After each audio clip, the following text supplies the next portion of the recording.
I'm not gonna lie. That tuna fish popkin sounds really damn good, but me personally, I would have wiped the sand off, but that's just my personal preference. Hello, I'm doing a book review, and the book I want to review is The Drawing of the Three by Stephen King. Now, The Drawing of the Three was published in 1987, and this is a sequel to Stephen King's 1982 sci-fi fantasy western novel, The Gunslinger, and this is the second book overall of King's metafictional fantasy series, The Dark Tower. Now, I just recently reviewed The Gunslinger, and I'll leave a link in the description below to where you can check out that review. And I have spoken about the Dark Tower books in the past. In fact, I have an older review of this that I did back in 2017.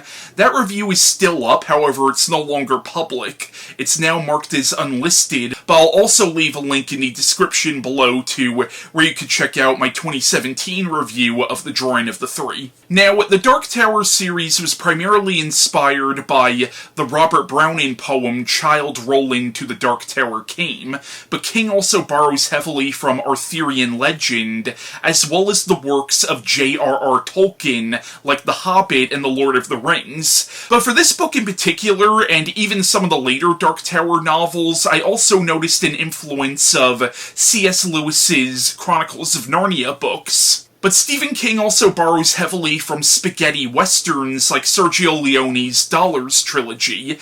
As a result, The Dark Tower is a really fascinating pastiche of so many different ideas and genres, and you could accuse the series of being derivative to an extent. I mean, Stephen King certainly wears his influences on his sleeve, but I would argue he takes all these ideas and very much makes them his own. Now, I first read all the Dark Tower books in my late teens, and I mentioned in my review of The Gunslinger that that book actually took me a while to get into when I first read it, although I have come to appreciate that book a lot more as I've gotten older, especially after my recent reread of the novel. But The Drawing of the Three is the book that really made me fall in love with this series, and I would argue that this is really where the series found its voice. And I will say, if you did not like The Gunslinger, I still recommend giving this book a shot. You still might not like it, but I think this book is a lot more representative of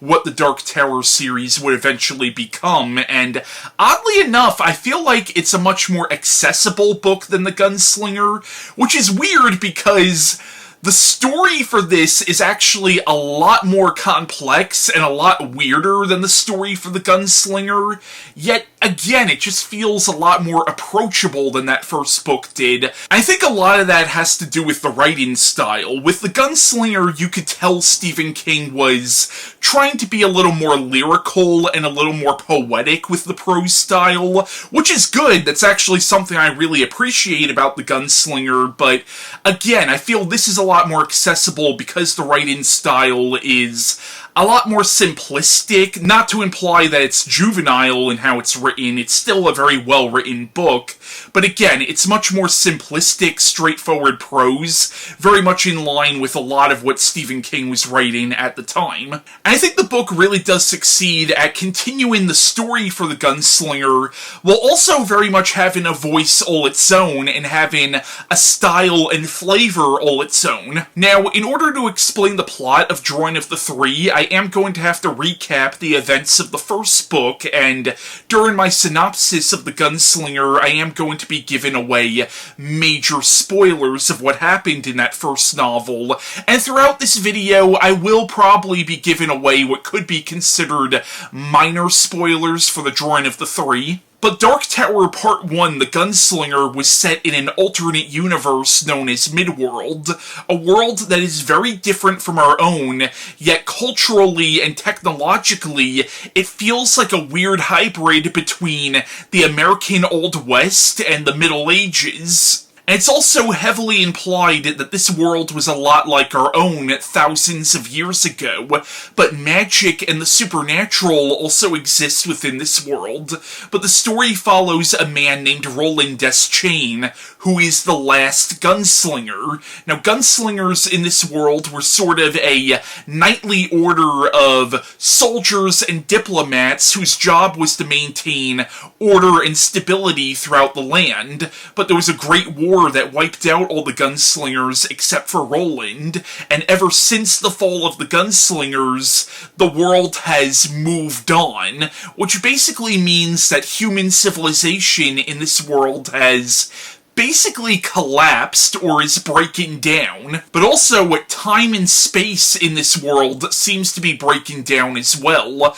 Like, all of a sudden, a few months could suddenly become a few years and you won't even realize it. But in the first novel, Roland is in pursuit of an evil sorcerer known as Walter O'Dim, or the Man in Black, specifically because he needs the Man in Black to take him to what's known as the Dark Tower.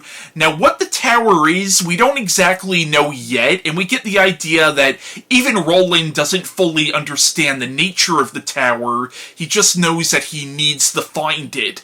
The tower has become his ultimate obsession, and he does seem to have a vague sense that if he gets to this tower in time, he could prevent and possibly even reverse the quickening destruction of his world. But by the end of the first book, we get a sense that this Dark Tower sits at a nexus point where all worlds, all universes, and all dimensions converge, and the tower essentially acts as the linchpin of all existence. But eventually, in the first novel, Roland encounters a young boy named Jake Chambers, who is actually from our world. He was a boy who lived in New York City in the late 1970s, who was murdered, and after he died, he was somehow reborn or resurrected into Midworld.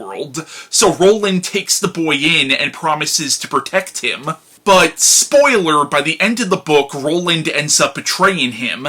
Basically, the boy is about to fall to his death, and Roland has a chance to save him, but he is so close to finally catching up with the Man in Black after years of chasing him that he essentially abandons the boy for the Man in Black. He chooses the Man in Black and the tower over the life of this child, which kind of makes Roland an irredeemable scumbag, but this is a decision that Roland will come to regret and will end up haunting Roland throughout the course of the drawing of the three. But by the end of the first book, Roland finally comes face to face with Walter, and Walter shows him his future in these tarot cards and explains to him that if he wants to continue on his quest, he is going to have to travel into an alternate universe, which, as it turns out, is our world, the same world that Jake came from, and draw 3 people from our world to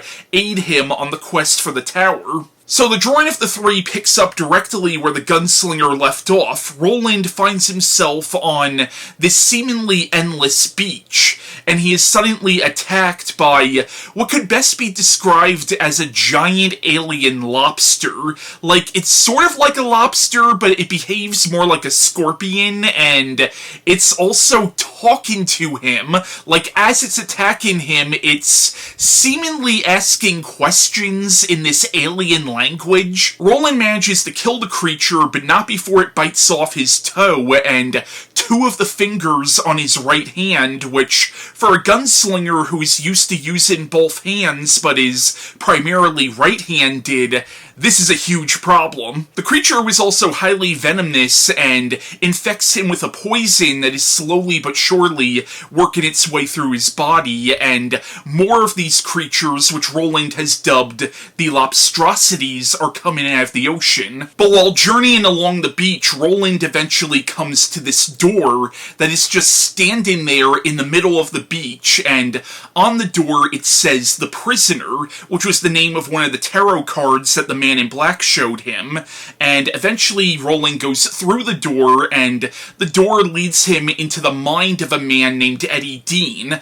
a man from our world in the year 1987, which, when this book was published, established would have been present day. Now, Eddie is a heroin addict from New York City who has gotten involved in drug trafficking, and in fact, when Roland enters his mind, he's flying into JFK Airport attempting to smuggle cocaine into the country for a drug kingpin named Balthazar. So, this is not a guy who exactly has his life together, but Roland possesses him, and while possessing him, he's able to read his mind and see his memories, and this is how he learns a little bit about our world, and he also learns that while possessing Eddie, he is able to transfer certain objects from our world and bring them into his world, which becomes very useful later on. But Roland also realizes that the flight attendant knows that something is up with Eddie, and she alerts her superiors to this, and Roland is forced to reveal himself to Eddie, which Eddie, of course, is freaked the fuck out by, because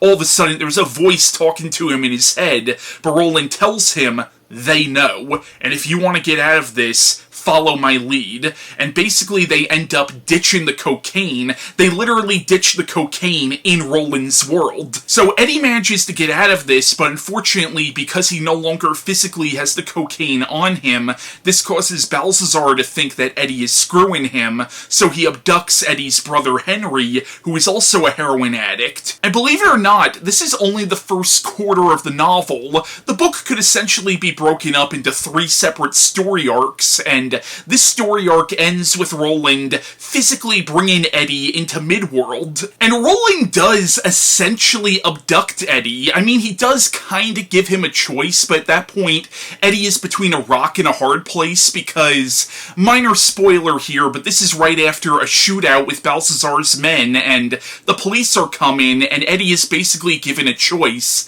Stay in your world and get arrested or killed, or follow me into this other dimension on a quest for a dark tower which, as far as you know, might not even exist. But eventually Roland and Eddie come to a second door on this beach, and on it says the Lady of Shadows, which was the name of another one of Walter's tarot cards. But eventually Roland goes through this door, and this leads Roland into the mind, or minds, of a woman named Odetta Holmes, who is an African-American civil rights activist living in New York City in 1964. And Odetta is in a wheelchair because a few years earlier, when she was waiting for a train, somebody pushed her onto the tracks, and this severed both of her legs. And she also suffers from what I'm pretty sure today we call dissociative personality disorder, and her alternate personality is a woman named Detta Walker. Now, Odetta and Detta are complete polar opposites of each other personality-wise, whereas Odetta is a very kind, very sweet, very mild-mannered person. Detta is basically a violent sociopath. And this becomes a major problem for Roland and Eddie when Roland brings Odetta into Midworld and this other personality ends up taking over. And eventually they do come to the third and final door, which says The Pusher, and this leads Roland into our world in the year 1977, specifically into the mind of a serial killer named Jack Mort, who... This is a minor spoiler here, but it turns out Jack has a connection to Jake from the first novel, and he also has a connection to Odetta/Detta. And keep in mind, while all this is going on, Roland is also slowly being killed by this poison from the Lobstrosity's bite, and he's trying to find penicillin from our world. Now, is this better than The Gunslinger? I do personally prefer it over the first novel, but I'm not going to say it's necessarily a better book, and it really does depend on what you personally look for in a novel and what you look for in a fantasy story. If you are more into that sort of lyrical, kind of Tolkien-esque writing style that you could tell King was definitely trying to emulate with the first novel. Also, if you're more into high fantasy, I think The Gunslinger would appeal to you a lot more, even with the Western elements, where this feels more like, I guess you could say, urban fantasy,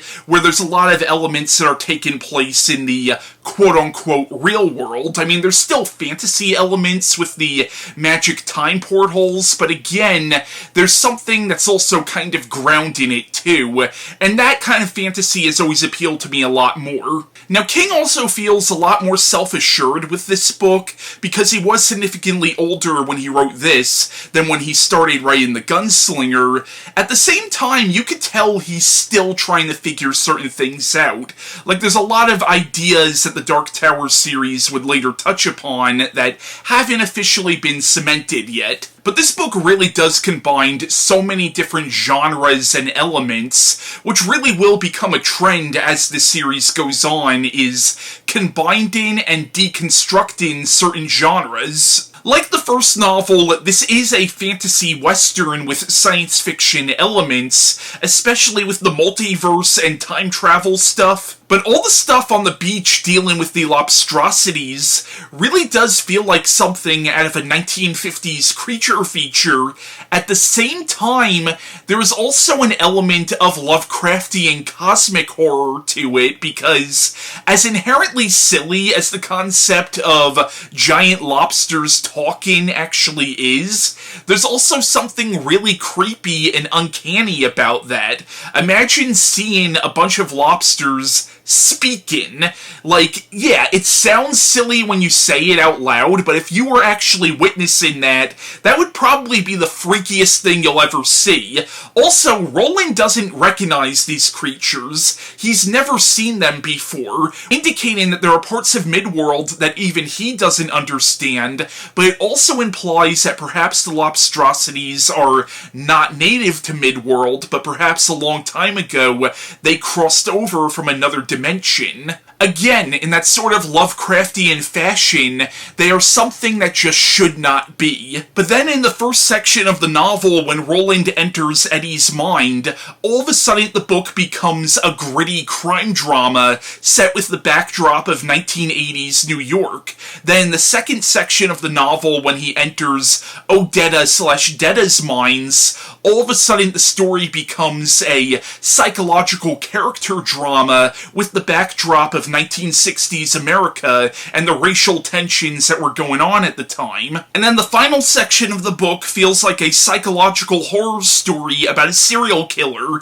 and the whole novel also has elements of fish-out-of-water comedy, where you see Roland interacting with certain things from our world, but you can tell that he still doesn't fully understand certain things from our world. For example, like when he's possessing Eddie, like he's reading Eddie's mind to see what kind of food exists in our world, and at one point, like, he orders a tuna fish sandwich, but he calls it a Tudor fish popkin, because apparently in Midworld, popkins is what they called sandwiches, and he's saying Tudor fish because either the fish tuna doesn't actually exist in Midworld, or they call it something else in Midworld, so there's an element of humor to it that actually does really humanize Roland. And again, the book combines all these different genres, yet it doesn't feel convoluted. It flows very naturally, at least in my opinion. But this combination of different genres also kind of adds to the fact that in this novel, we basically see Roland invade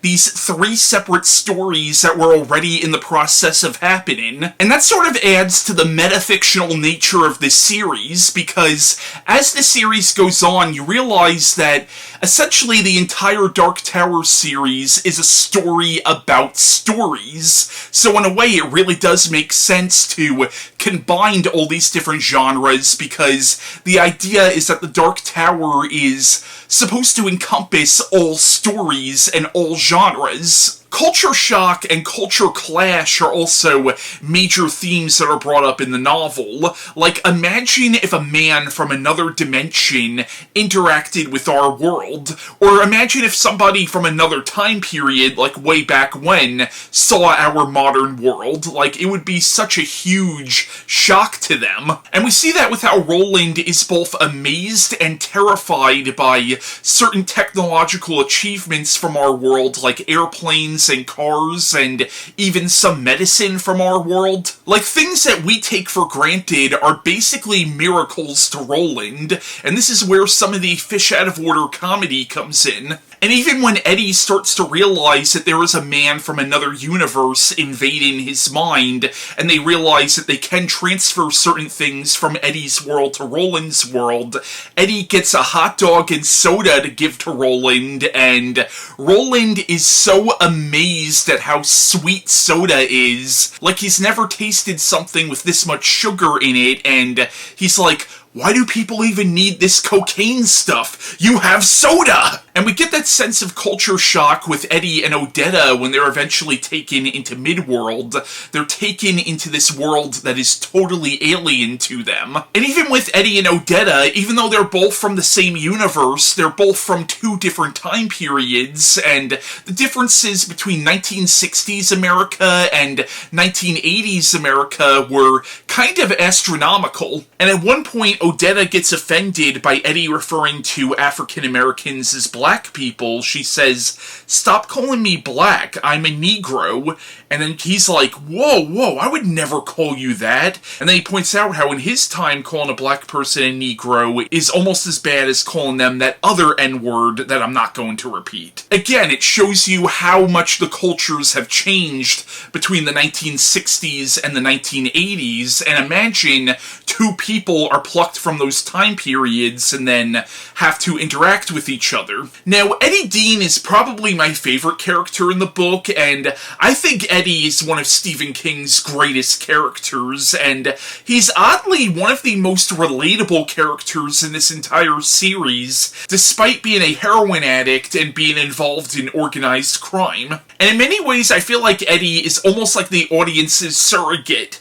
A lot of his reactions to Roland and Midworld are the kinds of reactions I feel a normal person would have to a situation like this. And Stephen King definitely uses Eddie to address some of the novel's themes of addiction. Now, Stephen King has been very open about how he's struggled with addiction. He used to be a major alcoholic, and at the time he wrote this book, he also had a major cocaine habit. And you could tell that Stephen King is using Eddie to address his own personal demons. But Eddie's heroin addiction is meant to be a reflection of Roland's addiction and obsession with the quest for the tower. And Eddie even points out to Roland, "You're just as much of a junkie as I am." What Roland is addicted to is something far more ancient and far more cosmic than heroin, but in some ways, the tower is a drug. And even Roland's sacrifice of Jake in the first novel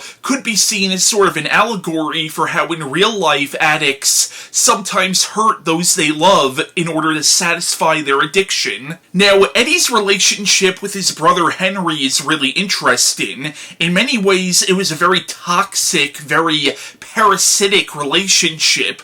In some ways, Henry did look out for Eddie, but in other ways, Henry did bring Eddie down. We learn that Henry served in Vietnam but got injured and got addicted to painkillers, but eventually that addiction to painkillers became a heroin addiction, and then he got his younger brother Eddie hooked on it as well, making Henry simultaneously a sympathetic and despicable character. But even before Henry went to Vietnam and got addicted to heroin, he was definitely a bully towards Eddie, but Eddie still loved him. And in many ways, Roland's relationship with Eddie mirrors Henry's relationship with Eddie. Now, arguably, Roland will be a more positive force in Eddie's life. In fact, by the end of the novel, Eddie even says to Roland, "You saved my soul." But at the same time, again, the tower could be seen as a drug, and did Eddie just trade one drug over for another? Did Roland get Eddie hooked on this quest for the tower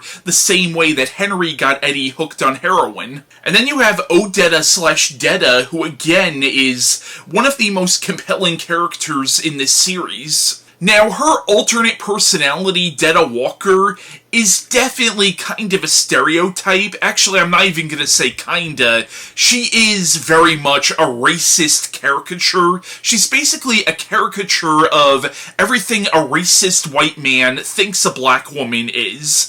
But I think that's definitely done intentionally. Like, I feel like Detta was born out of Odetta's subconscious fears of how black people are perceived by mainstream white society, and in a lot of ways, Detta was also born out of Odetta's rage against all the injustices that her people have suffered. I also feel having this character have split personality disorder, or dissociative personality disorder, which I think is what it's called now, is kind of a literal representation of the concept of double consciousness in black identity. Now, I might be overanalyzing here. I'm not sure if this was actually Stephen King's intention, but I know in, like, sociology they talk about this concept of the dualism of black identity. I'm not sure if I'm articulating this well, but I know there's this whole idea, especially at this time, that African Americans had to sort of put on a whole new face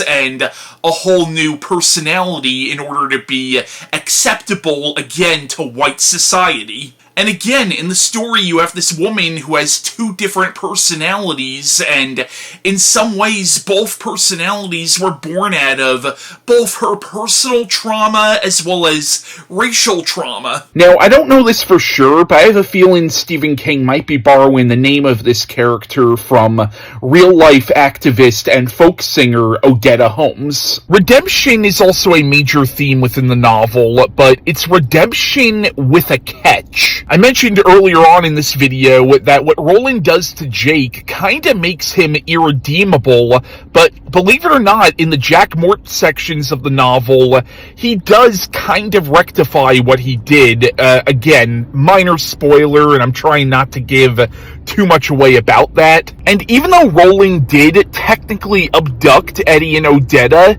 in many ways he also saved them both from what would have been very hard lives. Like, Eddie was a drug addict involved in organized crime, and if Roland had not intervened in his life, then it's likely Eddie would have eventually have died of a drug overdose or would have ended up getting arrested. And Odetta was also a broken person. I mean, she literally had a fractured personality, and by the end of the story, Roland does find a way to make her whole. So again, even though both Eddie and Odetta were technically kidnapped, Roland does basically save both of their souls. But they also save Roland just as much as he saved them, because they basically force Roland to become a better person. But at the same time, this redemption still has a sinister subtext, because in a way, while Roland did save them, he also kind of damned them too, because he even admits at the end, there's a very good chance they both might get killed on this journey toward the tower. Because again, the tower, at this point, we're not sure if this is a positive or a negative journey, because the tower is basically a drug. Now, as much as I do really love this book, upon this reread, I definitely noticed some inconsistencies, which I think were legitimate mistakes on Stephen King's part, yet oddly enough, there are some possible in-universe explanations that could explain some of these inconsistencies. Like, unless I'm misremembering this, in the first section of the novel where it's about Eddie in 1980s New York, I'm pretty sure it mentions that Eddie is 21, yet later on in the book, when he meets Odetta for the first time, he says that he's 23. Again, I do think that was a legitimate mistake on Stephen King's part, but because time in Midworld is starting to break down, because time is becoming wonky and is sort of going soft, if you will, maybe that could explain how Eddie all of a sudden went from 21 to 23, even though it only took a few days to get from Eddie's door to Odetta's door. Or maybe when Roland plucked Odetta/Detta from 1964 New York, that somehow changed the timeline of Odetta and Eddie's universe to a point where all of a sudden Eddie was born 2 years earlier. Even though that wouldn't make a lot of sense, because Odetta, as far as we know, had no connection to Eddie's family, but I'm willing to accept something like that in a time travel story. It's also possible that Eddie is lying about his age because he does clearly like Odetta, and maybe he's trying to make himself seem older to her. But there's another, even more glaring inconsistency. Now, I mentioned how Eddie's brother Henry went to Vietnam, but given Henry and Eddie's ages, and the fact that Eddie was plucked from our world in 1987, and the fact that the Vietnam War ended in 1975, technically it makes no sense that Henry was in Vietnam because he would have been too young when Vietnam was going on.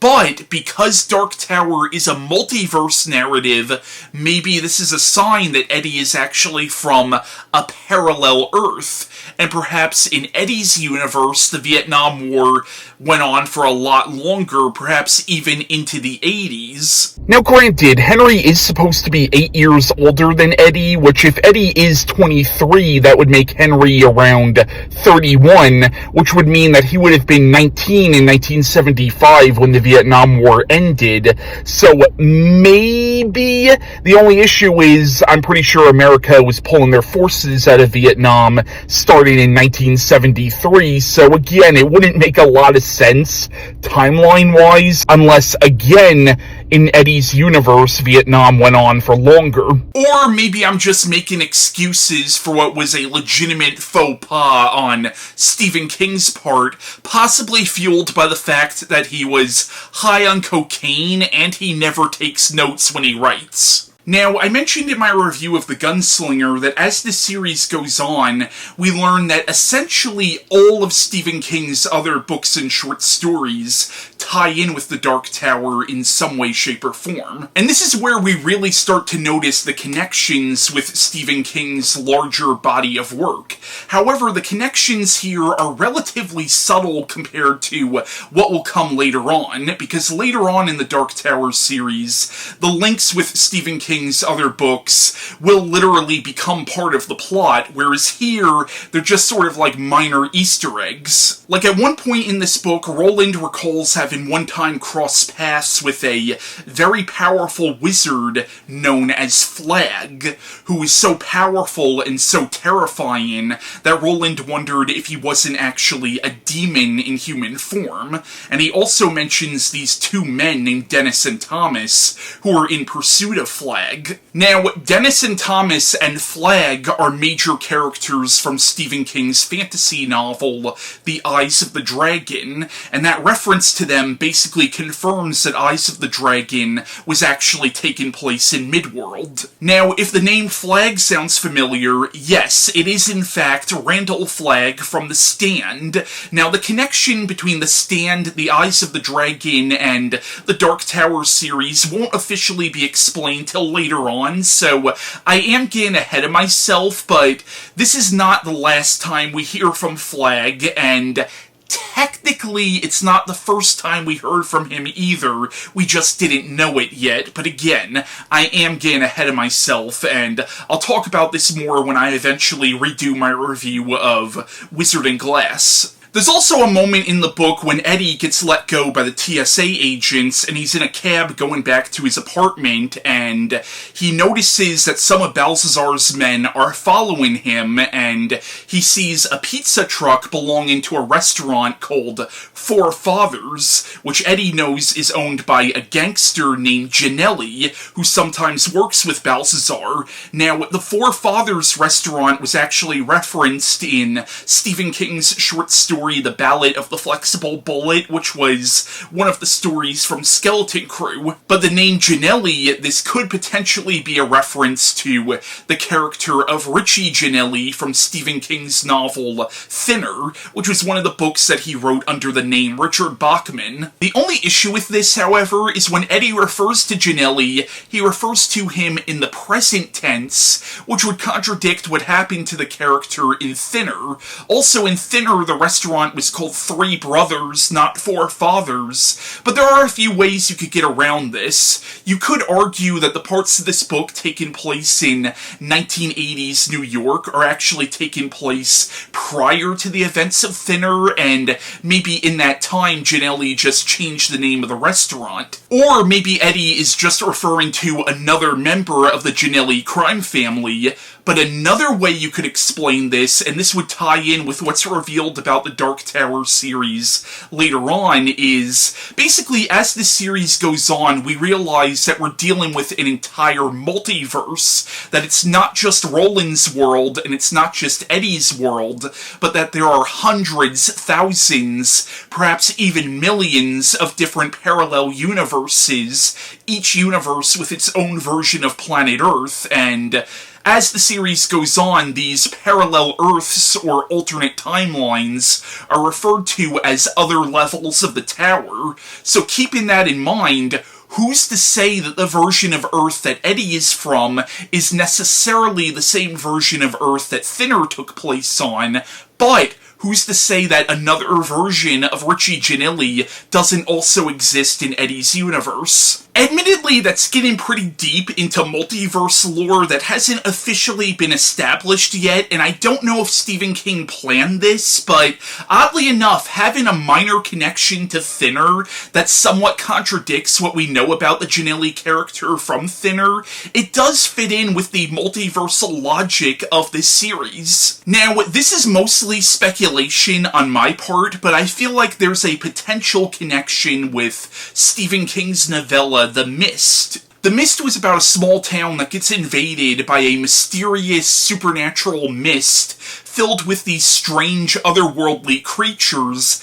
that are implied to be from another dimension, and one of the creatures described in that book was what looked like a giant lobster. So if we want to tie The Mist in with the Dark Tower series, is it possible that that giant lobster that was described in The Mist was actually a lobstrosity, was of the same species that attacks Roland on the beach in Drawing of the Three? Especially if we assume that the lobstrosities are not native to Midworld, but actually crossed over from another dimension. Maybe they're from the same dimension that the Arrowhead Project created a gateway to in The Mist. But admittedly, that is getting into fan theory territory. Now, this is less of a direct connection, and rather it's a direct reference to an adaptation of one of Stephen King's books, but at one point Eddie makes a reference to Stanley Kubrick's The Shining, which is obviously based on Stephen King's novel of the same name. Now, what's weird about this reference to The Shining is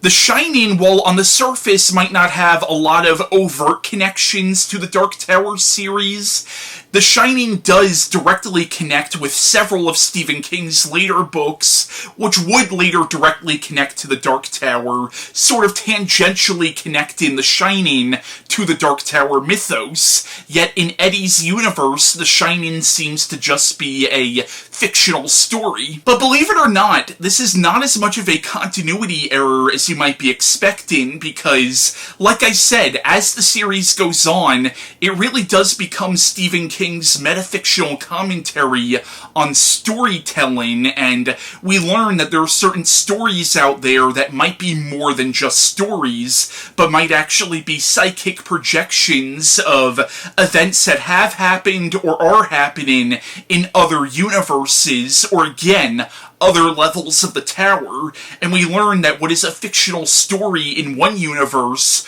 could be a reality in another universe, or vice versa. What's a reality in one universe could just be a fictional story in another. Now, I don't think Stephen King necessarily planned this, but oddly enough, that reference to The Shining does foreshadow the metafictional stuff that King would do later on in the series, especially in the final 3 Dark Tower books. Now, I mentioned in my review of The Gunslinger that eventually Marvel Comics would adapt the Dark Tower books, and they did eventually adapt Drawing of the Three.